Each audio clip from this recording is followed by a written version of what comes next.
You go out to your garden in the morning, tomatoes look great, almost ready to pick. You come back later in the afternoon, and this has happened. Or you flip one over and find this.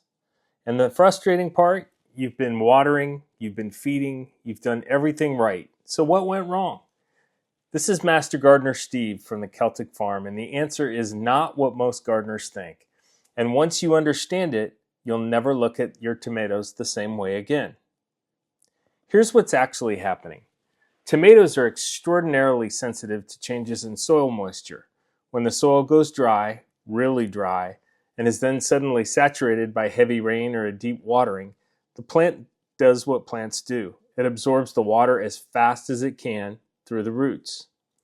The fruit is already developing, it's already under pressure, and now it's being flooded with water from the inside. The fruit swells faster than the skin can stretch, and the skin, of course, splits. It happens in hours, sometimes overnight, and it looks catastrophic, but it's not a disease, it's not an insect, it's physics. The plant is just responding to what happened underground days before you saw anything on the fruit. There are two types of cracks, and they look different. Radial cracks run from the stem downward, long splits, usually deeper, caused by the most severe moisture swings. Concentric cracks form in rings around the shoulder of the tomato, usually shallower, often more cosmetic. Both have the same cause and both are telling you the same thing, that the root zone went through a dramatic wet-dry cycle while that fruit was developing. Now let's talk about blossom end rot, because this is one that gets misdiagnosed constantly.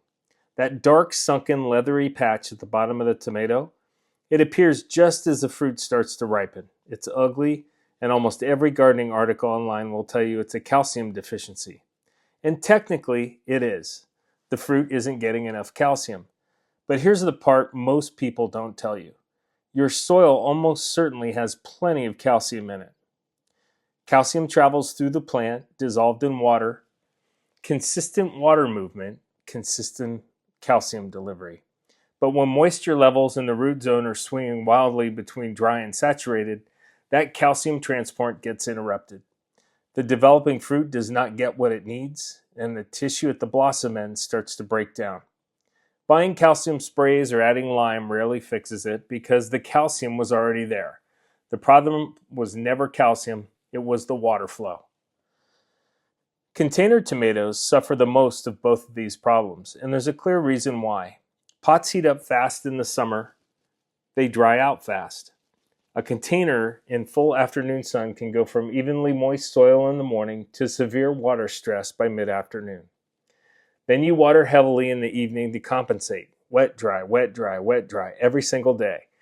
That repeated cycle is the worst possible environment for developing tomatoes, and it explains why container growers see more splitting and blossom end rot than most anyone else. The fix is larger pots, more frequent checking, and getting a consistent watering routine locked in before the fruit develops. Two more contributing factors that are worth knowing about. Excess nitrogen pushes fast, lush growth, and fast growth produces softer tissue and thinner skins. Thin-skinned tomatoes crack far more easily when plant suddenly takes up a large volume of water.